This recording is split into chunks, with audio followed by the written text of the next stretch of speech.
My name is Tim Carter. I'm pastor of Landmark Baptist Church in Jacksonville, Arkansas. That is the Landmark Missionary Baptist Church in Jacksonville, Arkansas. And this is part one of a KOINE conversation concerning KOINE Life.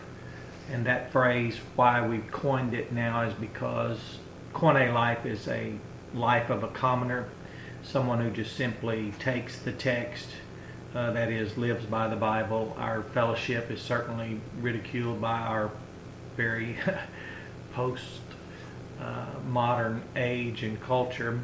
To read something to you out of a Nagamati library is from a course, one of the textbooks in a course on ancient texts that I was favored to take this at UALR, local university here. But it says, our own mental constructs, claims this author here, are our knowledge. He says, as with the ancient Gnostics, the traditional codes no longer determine our meaning. He says the traditional canon of text no longer has authority. He sees a vast revisionary will, a desire to revise everything, at work in our culture. He said it's unsettling and heterogeneous, and he quotes a person whose clarion call of postmodernism could be summarized as, let us wage a war on totality. Now, this book originally was written and copyrighted in 1978, then again in 1988, and the first paperback came out in 1990. So when we talk about KOINE Life and teach our young people about it especially, it's something that we would prefer them to do, is have a common faith and a common salvation that they can share with one another.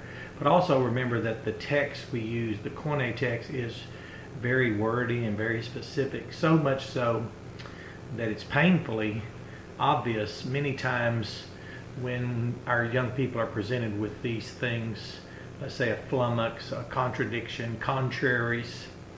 One, for example, that we've really had a blast with, and I mean literally, because the young people can see it for themselves and they can hear it, and now they have the discernment. And fortunately, that is, I was highly favored to be in the same location where I grew up and pastor, in the local congregation where I literally was raised, in no other location but Jacksonville, Arkansas. But when our children are presented with these abstract, let's say, mental constructs, we call them fallible religious constructs, which in that sense, they now know what it is. And they now know to think, well, it's fallible, so let's not be overly emotive about it. It actually helps our young people to listen more carefully, knowing that the person that's just, let's say, a fan of some particular view, and maybe not a student of it, that is, they advocate but have not ever found it necessary, or even in them, they've never really found any desire to evaluate. So we had a young person, she was in junior high, and she came to our church, and in one of our classes she was mentioning that she was speaking openly about how God had chosen her, and we had been teaching in the book of Ephesians, of course, and she had this grand view and understood that the purpose of God choosing her was to be followed by the establishment of a kind of order that's found in a New Testament church. And she said immediately, one of her peers, said, but what about free will? So it was very encouraging to us, especially to introduce and develop our young people's knowledge, to understand that on one hand there's a huge abstract philosophy called libertarian free will, which we've taught our children as commoners, and now young adults as commoners. But we're not interested in going offline or off page with some type of abstraction that's always changing. That may be fun, that is recreational for mental gymnastics in some type of academic coursework, Of course, if you're writing a paper and you want to study libertarianism, you'll just never have a conclusion. It'll always be changing. Or on the other hand, there's compatibilism, which was authored by a person named David Hume, who is atheistic. So the children found very quickly that there was no working definition for free will.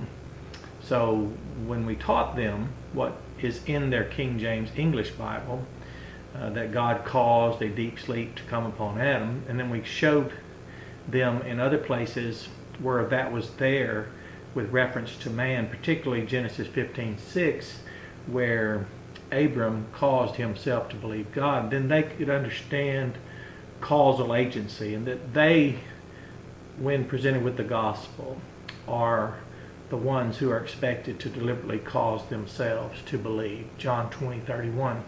But what was remarkable is all the emotion that our young people started noticing, even in older people that weren't necessarily discipled.